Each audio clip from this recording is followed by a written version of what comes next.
सामने कदम्ब के वृक्ष के नीचे ठाकुर जी बैठे हैं। समस्त गोपियों ने जाकर के घेर लिया। ठाकुर जी ने जैसे ही गोपियों को देखा, अपनी वेणुनाद को रोक करके सब गोपियों का स्वागत किया कि स्वागतम वो महाभाग प्रियम किम करवाणि ब्रजस्यानामयं कस्य ब्रूता गमन कारणम। आप सब गोपियां यहां कैसे? इतनी रात्रि को अपने परिवार को छोड़ के, अपने परिजन को छोड़ के, अपने पति परिवार को सबको छोड़ के यहां क्यों आई हो? अच्छा अच्छा अच्छा, पूर्णिमा के चंद्रमा को देखने आई हो? देख लिया, अब चलो जाओ, वापस लौट जाओ सब लोग अपने अपने घर। प्रत्येक रास के प्रसंग को अपने से जोड़ के रखिएगा। ठाकुर जी के सन्मुख जब हम जाते हैं ना, ठाकुर जी भी ऐसे ही करते हैं। स्वयं के मुखचंद्र को दिखा के फिर ठाकुर जी कहते हैं अब जाओ अपने अपने घर को, लौट जाओ, जहां से आए हो वहीं चले जाओ।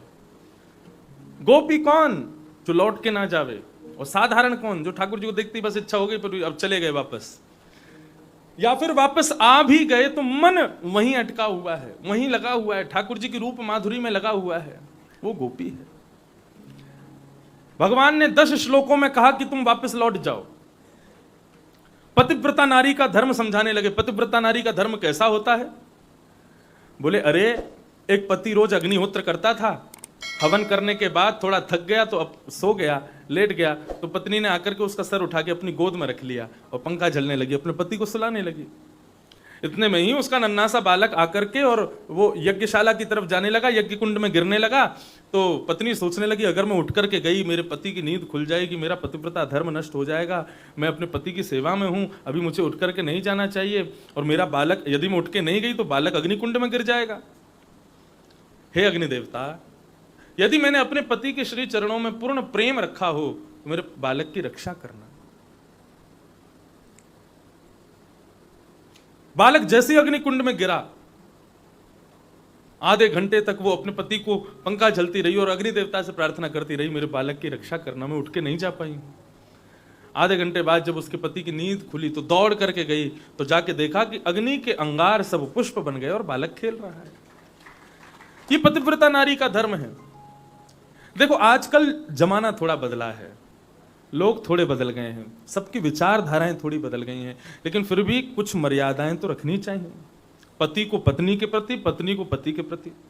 मैं गृहस्थाश्रमी नहीं हूं, मैंने गृहस्थाश्रम में प्रवेश नहीं किया, मुझे ज्यादा जानकारी नहीं है कि कैसे रहते हैं, लेकिन कुछ अध्ययन तो किया। मैं रहता तो गृहस्थों के संग ही हूं, होना कुछ साल बाद तो हो ही जाना है, तो कुछ तो पता है।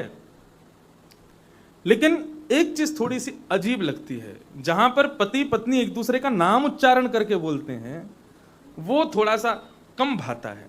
शास्त्र आज्ञा करते हैं अपना नाम, अपने गुरु का नाम, अपने प्रिय पति का नाम या पत्नी का नाम, ये उच्चारण नहीं करने चाहिए। क्यों? ये करने से आयु घटती है। अपना नाम भी स्वयं बोलने से आयु घटती है। मैं, मेरा, हम, दास, ऐसा हम करके अपने आप को संबोधित करते हैं। ऐसी पति पत्नी को भी चाहिए एक दूसरे का नाम उच्चारण ना किया करें, उससे आयु कम होती है। गुरुजनों के भी नाम नहीं बोले जाते। अब जैसे किसी गुरु का नाम बोलते भी हैं तो कई लोग प्रश्न करते हैं महाराज जी आजकल संत महात्माओं के नाम क्या कि 1008, 108, महामंडलेश्वर ऐसा क्यों लिखते हैं? गुरु नाम है और वो नाम की गरिमा ऐसी है, महिमा ऐसी है कि उसको हम उच्चारण करने के योग्य नहीं है, इसलिए उसमें बहुत महिमाएं जोड़ करके बोलते हैं, कहीं नाम बोलने में हमसे कोई धृष्टता ना हो जाए। श्री श्री 1008 पूज्य महाराज श्री करके नाम उनका बोलते हैं। क्यों? क्योंकि वो नाम केवल नाम बोल देंगे ना तो वो थोड़ा अपराध लगता है, उससे आयु क्षीण होती है। इसलिए पति पत्नियों को आपस में एक दूसरे का नाम नहीं बोलना चाहिए, गुरुजनों को नहीं बोलना चाहिए। भगवान पतिव्रता नारी का धर्म समझा रहे थे, देखा उस यज्ञ करने वाले के बालक की रक्षा अग्नि ने की क्योंकि उसकी पत्नी पतिव्रता थी। और तुम लोग यहां अपने अपने पतियों को छोड़ के यहां चली आई हो, चलो जाओ अपने अपने घर लौट जाओ। गोपियों ने प्रणय गीत गाया।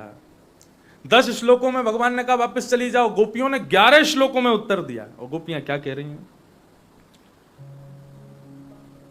मैवं विभोर्हति भवान् गदितुं नृशंसं संत्यज्य सर्व विषयांस्तव पादमूलम् भक्ता भजस्व दुर्वग्रहमान् त्यजास्मान् देवो यथादि पुरुषो भजते मुमुक्षु। मैवं विभोरहति भवान गदितुम नृशंसम। हे प्रभु, आपने बहुत अच्छा अभी वर्णन किया पतिव्रता नारी का, लेकिन हम भी एक पतिव्रता नारी का आपको कुछ संवाद सुनाना चाहती हैं। बोले कैसा संवाद? बोले एक लड़की का ब्याह हुआ, उसका पति विदेश जा रहा था, तो वो सोचने लगी मैं कैसे अपने पतिव्रता धर्म का पालन करूं, मेरा पति तो विदेश जा रहा है। तो उसके पति ने अपने समान एक मूर्ति लाके उसको दे दी और कहा कि तुम इसकी सेवा करना, इसके सहारे रहना, जो सेवा तुम मेरी करोगी वही सेवा तुम अगर इस मूर्ति की करोगी तो तुम्हारा पतिव्रता धर्म नष्ट नहीं होगा। उस मूर्ति की वो सेवा करने लगी। सेवा करते करते 5 वर्ष बीत गए। 5 साल बाद जब उसका पति लौट के आया, वो अपने मूर्ति वाले पति को सुला रही थी, तभी दरवाजा खटखटाने की आवाज आई। उसका असली पति आकर के दरवाजे पर खड़ा था। अब कन्हैया बताओ, वो अपने एक पति को सुला रही है जिसकी 5 साल से सेवा कर रही थी, उसको यदि छोड़ करके दरवाजा खोलने जाएगी तो उसका पतिव्रता धर्म नष्ट हो जाएगा। क्यों? वो पति ही तो है जिसकी 5 साल से सेवा कर रही है। और यदि दरवाजा खोलने ना जाए तो मुख्य द्वार पर असली पति खड़ा है, कैसे काम बने, कैसे काम चले, बताओ। ठाकुर जी बोले ये कोई पूछने की बात है? अरे जब असली पति द्वार पर आ गया तो नकली पति को छोड़े, असली पति को बुलावे। गोपियां मुस्कुराने लगी, बोले वही तो बात है, हम नकली पतियों को छोड़ छोड़ के असली पति की शरण में आई हैं, हमने क्या गलत किया, हमें बताओ। जिन पतियों के पास रहने से एक दिन हमारी मांग का सिंदूर चला जाना है, हमारी हाथों की चूड़ियां टूट जानी है, हम विधवा हो जानी है, ऐसे उन नकली पतियों को छोड़ के ऐसे पति के पास आए हैं जिसके सानिध्य में रहने से हमारा चुड़लो अमर हो जाए, तो फिर हमने क्या गलत किया, हमें बताओ। और यदि तुम्हारी इतनी इच्छा है कि हम वापस लौट के चली जाएं, तो चित्तम सुखेन भवतापहितम गृहेषु। गोपियां बोली चली जाएंगी, अभी चली जाएंगी, लेकिन हमारी एक वस्तु तुम्हारे पास है, वो हमको दे दो। भगवान बोले मेरे पास कुछ भी नहीं है तुम्हारा। बोले है, क्या है? बोले हमारा चित्त तुम्हारे पास है, हमारा मन तुम्हारे पास है। बिना मन के, बिना चित्त के लौट करके यदि गई ना तो घर में मन नहीं लगेगा, परिवार में मन नहीं लगेगा, बच्चे कुछ कहेंगे, पति कुछ कहेगा, वो कुछ भी समझ में नहीं आएगा हमारे। इसलिए हमारा चित्त वापस लौटा दो, हम अभी लौट करके चली जाएंगे। जब ये बात कही गोपियों ने कि हमारा मन लौटा दो, तो भगवान बोले मैं तो परीक्षा ले रहा था, मैं तो देखना चाह रहा था कि तुम कहीं किसी सौंदर्य पर रीच करके तो यहाँ नहीं आई, किसी और भाव से तो नहीं आई हो, तुम तो सच में अपने हृदय से यहाँ पधारी हो, इसलिए अब मैं तुम्हारे साथ रास करूंगा। भगवान ने रासब विहार किया, रास करने लगे ठाकुर जी। कामदेव आ गया और कामदेव ने आकर के कहा महाराज मैं आज छोड़ूंगा नहीं आपको। भगवान बोले तू यहां आ गया? बोले प्रभु सुंदर स्त्री पुरुष जहां मिलते हैं तो मैं तो आता हूं। भगवान बोले लेकिन यहां तुम्हारा प्रवेश वर्ज्य है, यहां आना तुम्हारे लिए निषेध है, इसलिए यहां मत आओ। बोले मैं तो आऊंगा प्रभु। जैसे ही उसने आना शुरू किया, आगमन शुरू किया, महाराज ठाकुर जी ने अपना ऐसा स्वरूप किया, इतना सुंदर स्वरूप धारण किया कि उसके स्वरूप को देखते ही काम मूर्छित होकर के गिर पड़ा और नाम पड़ा मदन मोहन ठाकुर जी का। बोलो मदन मोहन लाल की जय। पधारो। मदन मोहन स्वरूप में ठाकुर जी विराजमान हुए। मदन मोहन मतलब जिन्होंने कामदेव को भी परास्त किया अपने स्वरूप पर। ठाकुर जी ने मदन मोहन को कामदेव को नष्ट किया मदन मोहन स्वरूप धारण करके। आगे ठाकुर जी रासब विहार करने लगे तो गोपियों के हृदय में अभिमान आ गया, हम बहुत सुंदर हैं, हमारी सुंदरता पर ठाकुर जी रीझ गए हैं, हमारे सौंदर्य पर ठाकुर जी रीझ के हमारे साथ नृत्य कर रहे हैं। भगवान बोले ये तो वही हो गया जो नहीं होना चाहिए था, अभिमान हो गया गोपियों को। यदि हम सुंदरता पर रीझते तो पूतना बहुत सुंदर बन के आई थी जब हमको विष देने आई थी, हमने तो नहीं रीझे उस पर। पूरा सारे ब्रजवासी रीझ गए पूतना के स्वरूप पर, लेकिन ठाकुर जी ने पूतना को देखते ही आंख बंद कर ली अपनी, रीझे ही नहीं। तो यदि कोई ये सोचे कि मैं अपने स्वरूप के बल पर ठाकुर जी को रिझा लूं, मैं अपने गायन के बल पर ठाकुर जी को रिझा लूं, मैं अपने नृत्य के बल पर ठाकुर जी को रिझा लूं, सो ही सुहागन प्रिय जाहि रीझे। आप अपनी क्रिया करते रहो, लेकिन यह बात बिल्कुल स्पष्ट मान लेना, आपकी जिस क्रिया से संसार रीझता है उससे कभी ठाकुर जी नहीं रीझेंगे। यदि आपके स्वरूप से सब रीझ रहे हैं तो भूल जाना कि इससे कभी ठाकुर जी रीझेंगे। आपके स्वर से यदि संसार रीझ रहा है तो भूल जाना कभी ठाकुर जी उस स्वर से रीचेंगे। स्वरूप हो, शरीर हो, स्वर हो, कुछ भी आपके पास है, उससे ठाकुर जी को रिझाने का प्रयास करो। संसार तो अपने आप रीझ जाएगा, संसार अपने आप मान जाएगा। ठाकुर जी रीझें, ऐसा प्रयास करो। लेकिन गोपियों ने अभिमान किया, हमारे रूप पर ठाकुर जी रीझ गए। गोपियों के मध्य से अभिमान जैसे ही आया, ठाकुर जी वहां से अंतर्ध्यान हो गए। और अंतर्ध्यान होते ही गोपियां जगह जगह ठाकुर जी को खोजने लगी। यत्र तत्र सर्वत्र ठाकुर जी को खोजा, लेकिन कहीं भी ठाकुर जी नहीं मिले। तो प्रेम की 9वीं अवस्था में प्रवेश कर गई। प्रेम की 9वीं अवस्था ऐसी होती है जहां पर प्रियतम ही मैं हूं, ऐसा भाव हो जाता है। हमारा प्रियतम जैसे बैठता है, जैसे उठता है, जैसे चलता है, जैसे खाता है, जैसे बोलता है, जैसे बैठता है, उसकी क्रिया हम करने लगते हैं। यह प्रेम की 9वीं अवस्था है। जब कोई प्रियजन घर से चला जाता है, उसकी मृत्यु हो जाती है, कोई बड़े बुजुर्गी क्यों ना हो, तो घर के लोग भी उनकी थोड़ी थोड़ी चीज़ों का अनुगमन करते हैं। हमारे दादाजी ऐसे बैठते थे, हमारे दादाजी ऐसे चलते थे, हमारे दादाजी ऐसे बोलते थे, या उनके जैसा कोई दिख जाता है तो उसको देख के हम कहते हैं ये तो हमारे बिल्कुल दादाजी जैसे हैं, ऐसे ही तो बिल्कुल हमारे वो बोलते, ऐसा। ये फिर भी संसारी अवस्था है, ये प्रेम की अवस्था नहीं है। प्रेम की अवस्था में तो करना नहीं पड़ता, अपने आप उठोगे, बैठोगे, चलोगे, फिरोगे बिल्कुल वैसे जैसे आपके प्रियतम। वो अवस्था गोपियों की हो गई। और गोपियां क्या करने लगी?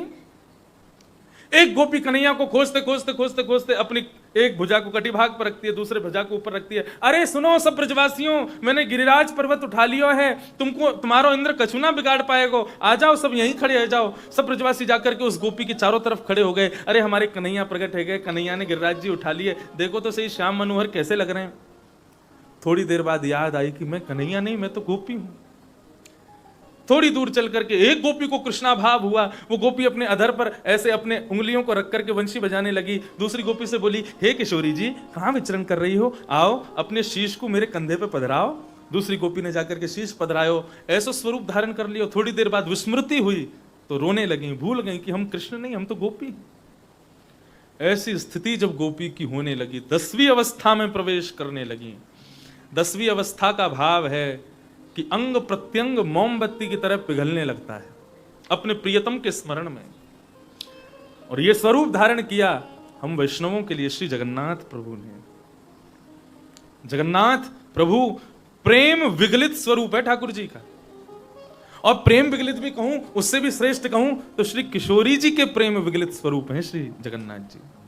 बाप जी, हमारे जो लाल जी है ना, ये जगन्नाथ स्वरूप धारण करते हैं कभी कभी। अगर कोई सुविधा होगी आपको चित्र दिखाऊंगा ठाकुर जी का जगन्नाथ वेश में। बिल्कुल जगन्नाथ जी जैसे नेत्र आदि बिल्कुल धारण करके, 2 भुजाएं ऐसी, और रथ में बैठ के विचरण करते हैं।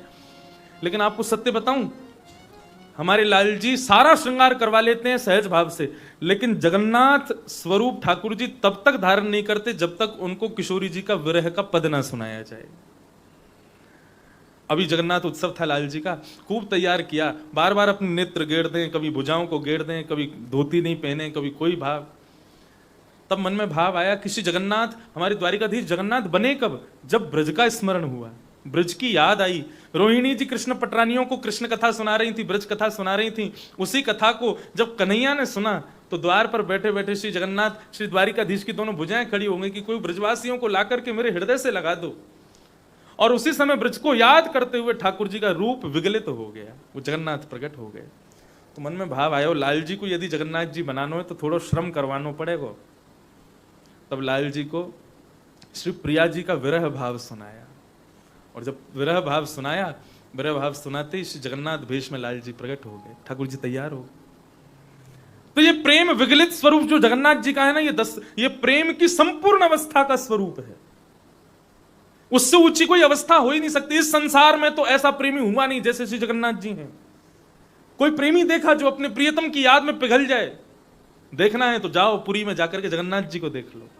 ये ब्रजवासियों के विरह में विगलित ठाकुर जी हैं श्री जगन्नाथ जी। गोपियां जब प्रेम की 10वीं अवस्था में प्रवेश करने लगी, श्याम सुंदर ने किशोरी जी को आज्ञा की, किशोरी जी ये गोपियां सब पिघल जाएंगी, इनका विरह आज का नहीं है, ये त्रेता से इंतजार कर रही हैं। ये पहले सब दंडकारन बन के सब संत थे, अब गोपी बन के आई हैं, अब इनसे विरह सहन नहीं होगा, आप जाकर के इन पर कृपा करो। तब यमुना के पुलिन पर श्री किशोरी जी का दर्शन हुआ। किशोरी जी थोड़ी थोड़ी ठाकुर जी जैसी दिखती हैं। रुक्मणी जी के प्रसंग में आता है कि रुक्मणी जी से किसी ने पूछा कि तुमने राधा रानी को पहली बार देखा, राधा रानी कैसी लगी? तो रुक्मणी जी कहती हैं, श्याम सुंदर जब अपनी स्वधर्मा सभा से लौट करके आते हैं, अपने शीश से मुकुट को उतारते हैं, अपने घुंघराले केशों को खोल देते हैं, अपने आभूषणों को, अलंकारों को बढ़ा करके जब शयन शैया पर कन्हैया पौड़ जाते हैं, थके हुए कन्हैया जब पौड़ जाते हैं शयन शैया पर, उनके उस समय के रूप को यदि कोई गोरा कर दे तो ऐसा लगेगा किशोरी जी पौड़ी भाई। ऐसे ठाकुर जी दोनों, उनका स्वरूप एक जैसा हो। गोपियों ने जैसी किशोरी जी को देखा, थोड़ा विरह कम हुआ, तब किशोरी जी की आज्ञा से समस्त गोपियों ने गोपी गीत गाया। हमने आज गोप गीत तो पूरा गाया ही, लेकिन गोपी गीत की 2-4 पंक्ति गाते हैं, क्योंकि फिर समय अतिकाल होता है। गोपियां गा रही, जयति तेधिकं जन्मनाभृश शयत इंदिरा शश्वतत्वहि तयित दृश्यता दीक्षुतावका स्वयिधृता सव विचर्वते शरदुदाशे साधु जात सरस जोदर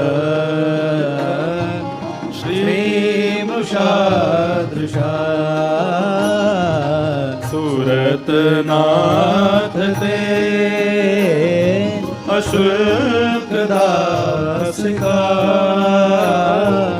वरदने तो नेह किं वद विष जलाप्यया व्याल राक्षसा वर्ष मारुता वैद्युतानला वृषमयात्मजा विश्वतो भया त्रिशभते वयं रक्षितामुः न खलु गोपिका नंदनो भवान् अखिल देहिना अंतरात्मत्रे विखन साधितो विश्वगुप्तये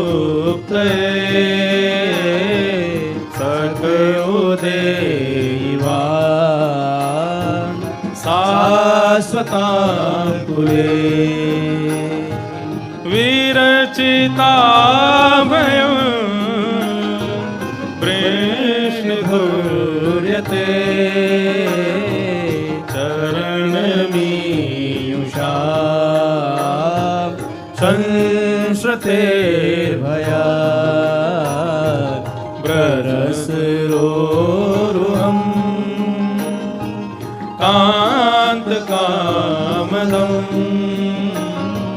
शिरसि देहिना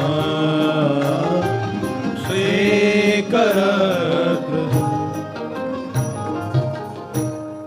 यत्ते सुजात चरणां बुरुहं स्तनेषु भीतासनैः प्रियदधी महिकर्कशेषु तेनाटवी मटसि तत् गथतेन किंस्वे कूर्पादिभिः भ्रमति धे भवदायुषान्न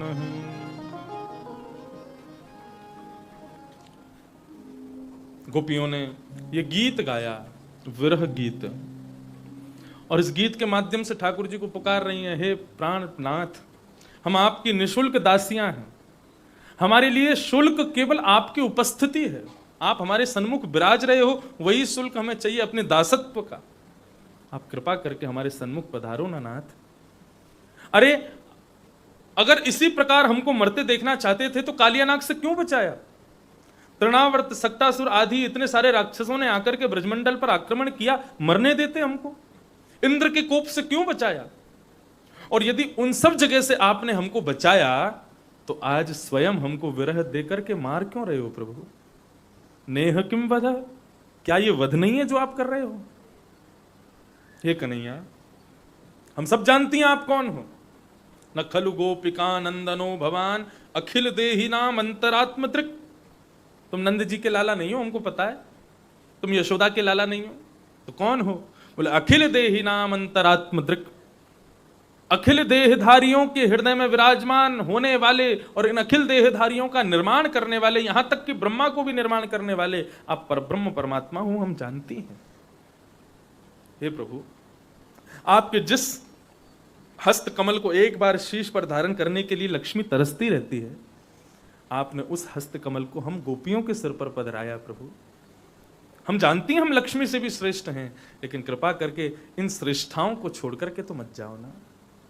और कन्हैया, ये जो हमारी दशा हुई है ना आज, जो हम तुम्हारे प्रेम में, वियोग में इस प्रकार से विरह कातर हो रही हैं, इसमें तुम्हारा कोई अपराध नहीं है, हम तुमको दोष नहीं देंगे। ये गोपी बोली, तो फिर हम किस वजह से ऐसी हो गई हैं? तब कथामृतम तप्त जीवनम कवि भीरीडितम कल्मषापहम। हमारी जो ये मनोदशा है ना कन्हैया, इसमें तुम्हारा कोई दोष नहीं है, तुम्हारी कथा, उसने हमारे जीवन में आकर के हमको तुम्हारे लिए ऐसा वियोगी बना दिया। किसी गोपी ने कहा, तो फिर हम सुनती क्यों इसकी कथा को? कल से सुनना बंद कर दो ना। तब एक गोपी करिए, नहीं नहीं नहीं, श्रवण मंगलम। भले ही कन्हैया हमको कितना भी विरह देता हो, लेकिन इसकी कथा तो सुनने में मंगलदायी होती है। और कैसी होती है? श्रवण मंगलम श्रीमदाततम भुवि गृह्णन्ति ते भूरिदा जना। गोपी गीत इसलिए भी श्रेष्ठ है क्योंकि एकमात्र श्रीमद् भागवत में गोपी गीत है जहां पर भागवत के वक्ताओं की प्रशंसा हुई है। ये भूरिदा जना जो ये शब्द है, ये वक्ताओं के लिए है। और हम वक्ता भाग्यशाली इसलिए हैं क्योंकि हमारी किसी ने प्रशंसा नहीं की, लेकिन गोपियों ने की है, ब्रज की गोपियों ने की है। गोपियां कह रही हैं, संसार में यदि सबसे बड़ा दानी यदि कोई है ना कन्हैया, तो तुम्हारी कथा गाने वाले लोग हैं। क्यों? बोले शब्द की पुड़िया में इतने बड़े परब्रह्म को लपेट करके श्रोताओं को दे देते हैं, इनसे बड़ा दानी कौन होगा? भूवि गृह्णन्ति ते भूरिदा जना। इस प्रकार गोपियां गा रही थीं। अभी तक रुदन नहीं हुआ था, केवल विरह से कातर हो रही थीं। जैसे ही कृष्ण विरह अतीत में हुआ तो रुदन प्रारंभ हुआ। इति गोप्य प्रगायन्त्यः प्रलपन्त्यश्च चित्रधा रुरुदु स्वस्वरं राजन् कृष्ण दर्शन लालसा। बंधुओं, कथा में यदि रुदन हो जाए ना, पूज्य मुरारी बापू कहते हैं, कथा में यदि रुदन हो जाए तो समझना कन्हैया ने तुमको छुआ है। कन्हैया तुम्हारे पास से अभी छू करके तुमको निकले। बहुत कम ऐसा होता है कि कथा में नेत्र सजल हो, कथा में ठाकुर जी का स्मरण हो, ठाकुर जी के लिए कभी नेत्र सजल हो जाए तो समझना ठाकुर जी भी तुमको याद तो करते हैं। कई वो कैसे है, कई जन्मों से बुला रहे हो, कोई तो नाता जरूर होगा, नजरों से नजरें मिला न पाऊं, मेरी नजर का कसूर होगा। कई जन्मों से हम श्रीनाथ जी इसलिए नहीं जाते क्योंकि हमारी इच्छा है, ठाकुर जी का कोई तो नाता है हमसे जो बुला लेते हैं। ये हम वृंदावन हम अपनी इच्छा से थोड़ी जा रहे हैं, चल वृंदावन हुआते हैं, छुट्टी है। ये वृंदावन जाने का मन में भाव उत्पन्न ही इसीलिए हो रहा है, ठाकुर जी का कोई तो नाता है हमसे। ये कथा में आने का भाव, इतनी गर्मी हो रही है अजनेश्वर धाम ऊपर इतने बड़े ये पहाड़ी पर चढ़ करके आप क्यों आते हो? कोई तो नाता है ठाकुर जी से, आपका नहीं भी हो उनका तो है आपसे। और यदि कभी रुदन हो ना ठाकुर जी के स्मरण में, तो यही विचार करना, ठाकुर जी भी स्मरण तो करते हैं मुझे, तभी तो अपनी स्मृति में मेरे नेत्र सजल कर रहे हैं। गोपियों ने जैसे रुरुदुः स्वस्वरम राजन, जब कृष्ण स्मरण में रुदन होता है तो स्वर में होता है, जब संसार के लिए रोते हैं तो बेसुरा कंसुरा होता है। यदि कभी ठाकुर जी की याद आए, नेत्र सजल हो रहे हो, उस समय यदि कुछ गाओगे भी ना, पद भी गाओगे, कोई कीर्तन भी गाओ, तो सुरीला ही गवेगा। क्यों? ठाकुर जी की स्मृति में स्वर सधे रहते हैं। जब संसार के विरह में हम रोते हैं तो स्वर हमारे विगलित हो जाते हैं, विचलित हो जाते हैं।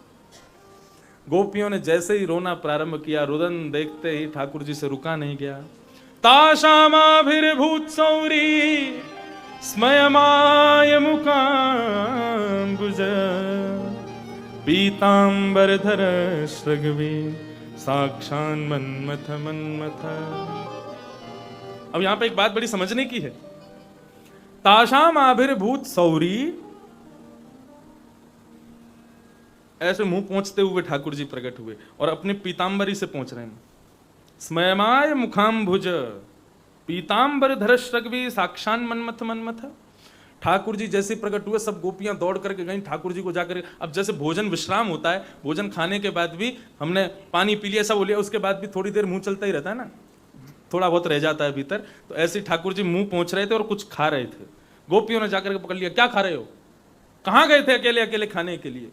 तब गोपियों को ठाकुर जी कहते हैं, जब हम आप सबके साथ रास विहार कर रहे थे तो आप सब लोगों को मान हुआ था, अभिमान हुआ था।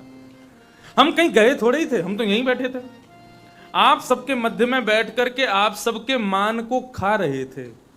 जैसे ही सबका मान खा लिया, मान खत्म हो गया, तो हम प्रकट हो गए। उसी मान को पचाते हुए हम प्रकट हुए। तो स्मयमाय मुखाम्बुज, भगवान ने मान का भोजन किया, उस मान को पहुंचते हुए ठाकुर जी प्रकट हुए और सब गोपियों के मध्य में मध्यस्थ आ गए। गोपियों ने सबने पकड़ लिया, हाथ छुड़ाए जाते हो निर्बल जान के मोए, हृदय से जब जाओगे तब जवर कहूंगी तो। हाथ छुड़ा के तो तुम भाग जाते हो, लेकिन हमने तुमको हृदय में बिठा लिया। इस हृदय से जिस दिन जाओगे उस दिन जानेंगे कि तुम बहुत बड़े जवर हो, बहुत बड़े बलवान हो। गोपियों ने कन्हैया से पूछा, तुम किससे प्रेम करते हो, ये बता दो आज। प्रेम करने वाले से प्रेम करते हो या नहीं प्रेम करने वाले से प्रेम करते हो, या दोनों में से किसी से नहीं करते, हमको बताओ। भगवान उत्तर देते हैं, प्रेम करने वाले से जो प्रेम करता है वो स्वार्थी होता है। तुम मुझसे प्रेम करो फिर मैं तुमसे प्रेम करूं, ये तो स्वार्थ है। नहीं प्रेम करने वाले से जो प्रेम करता है, ऐसे केवल माता पिता होते हैं। बालक भले ही प्रेम ना करें, उनका प्रेम रहता ही रहता है। और जो प्रेम करने वाले से भी प्रेम नहीं करता, नहीं प्रेम करने वाले से भी प्रेम नहीं करता, ऐसे केवल दो ही हो सकते हैं, या तो देशद्रोही आतंकवादी या फिर कोई दिव्य संत। आतंकवादी को तुम माला पहनाओगे तो भी गोली मार देगा, गाली दोगे तो छोड़ेगा ही नहीं।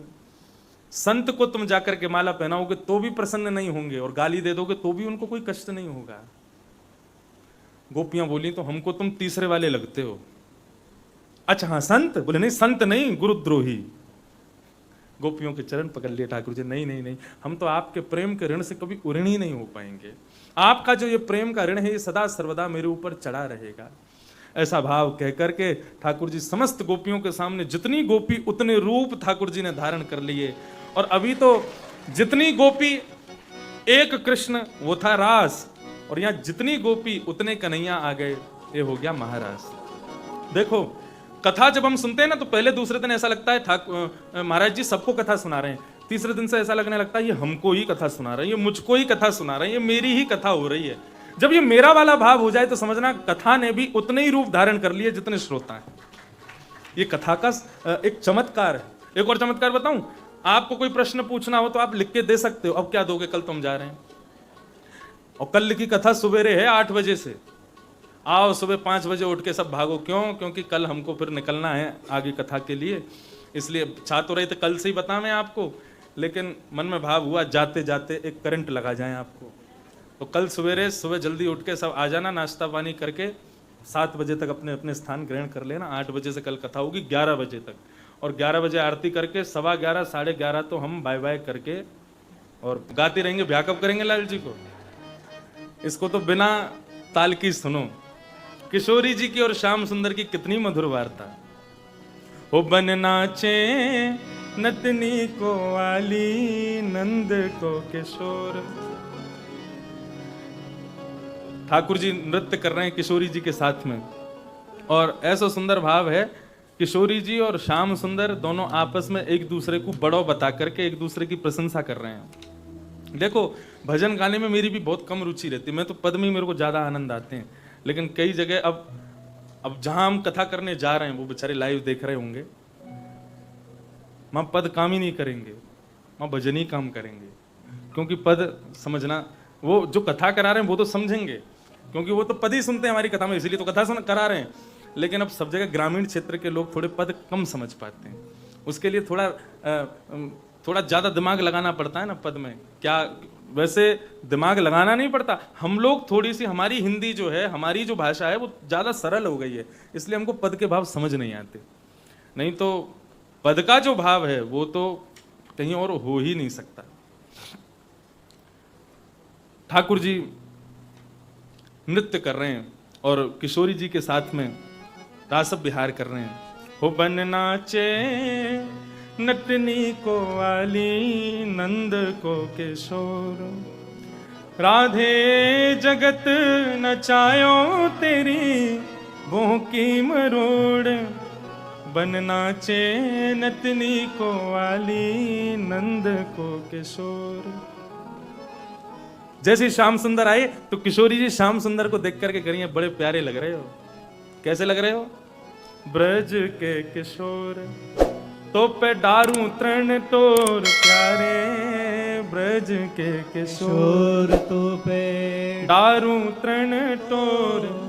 मिथिला में ऐसा भाव कहते हैं कि राम जी ने धनुष थोड़ी तोड़ा था। बाप जी, मिथिला का ऐसा भाव है कि वहां पर कोई भी सुंदर चीज देखते हैं ना, तो लोग कुछ तृण उठा करके उसको तोड़ देते हैं, कहीं हमारी नजर नहीं लग जाए। तो मिथिला के लोग कहते हैं, हमारी किशोरी जी को देख करके रघुनाथ जी को लगी हमारी कहीं नजर नहीं लग जाए, तृण ढूंढन लगे, तृण मिलो नहीं, सो धनुष तोड़ दियो। ब्रज के किशोर तो पे डारू तृण तोर प्यारे, ब्रज के किशोर तो पे डारू तृण तोर। सुन मुरली की घोर मेरे, मन नाचे मोर। सुन मुरली की घोर मेरो, मन नाचे मोर। मन भयो मोर, बन नाचे नतनी को आली, नंद को किशोर। अब ठाकुर जी सोचने लगे, इनने हमारी बड़ाई कर दी, हम भी तो कछु कहते हैं दो शब्द। शिष्टाचार तो यही है कि कोई ने हमारी प्रशंसा करी तो हम भी दो शब्द कहें। लेकिन यहां पे शिष्टाचार नहीं हो रहा, ये वास्तविकता है। किशोरी जी का मन सच में ऐसा कर रहा है कि मैं तृण तोड़ूं, इतने प्यारे लग रहे हैं लाल जी। किशोरी जी को देख करके लाल जी कह रहे हैं, कमल कली सो रंग भानु की लली को प्यारी। कमल कली सो रंग भानु की लली को प्यारी। कमल कली सो रंग भानु की लली को प्यारी। कमल कली सो रंग भानु की लली को। मुख चंद्र हुते नीको मेरे, नैना है चकोर। मुख चंद्र हुसैनी को मेरे, नैना है चकोर। बन नाचे नतनी को आली, नंद को किशोर। बन नाचे नटनी को आली, नंद को किशोर। किशोरी जी ठाकुर जी को देख करके कह रही हैं, इतने सुंदर हो, इतने प्यारे हो, कहीं मुझसे दूर ना चले जाओ। नैनन बसाए मूंद राखूंगी छुपाए प्यारे। नैनन बसाए मूंद राखूंगी छिपाए प्यारे। कहीं भाग न जाए मेरी मुंदरी को चोर। कहीं भाग न जाए मेरी मुंदरी को चोर। बन नाचे नतनी को आली नंद को किशोर। बन नाचे नटनी को आली नंद को किशोर। ठाकुर जी कह रहे ऐसे कैसे भाग जाएंगे हम। मन श्याम रंग राधे बांध रख्यो संग मोहे प्यारी। मन श्याम रंग राधे बांध राख्यो संग प्यारी। मन श्याम रंग राधे बांध राख्यो संग प्यारी। मन श्याम रंग राधे बांध राख्यो संग। कहाँ भागूंगा मैं, कहाँ जाएगी पतंग तेरे हाथ में है डोर। कहाँ जाएगी पतंग तेरे हाथ में है डोर। बनना नतनी को आली नंद को किशोर। बन नाचे नटनी को आली नंद को। कहाँ जाएगी पतंग तेरे हाथ में है डोर। ऐसे कैसे भाग जाएंगे हम तुम्हारे हाथ से। हम तो पतंग जैसे उड़ रहे हैं आकाश में किशोरी जी, लेकिन बागडोर तो तुम्हारे हाथन में ही है ना। ऐसे कैसे कहाँ जाएंगे। ये है मुख्य रास को भाव। ऐसे रास राशेश्वर भगवान को हम प्रणाम करें। बोले रास राशेश्वर की जय। रास की भूमिका को प्रणाम करें और अब ने जल्दी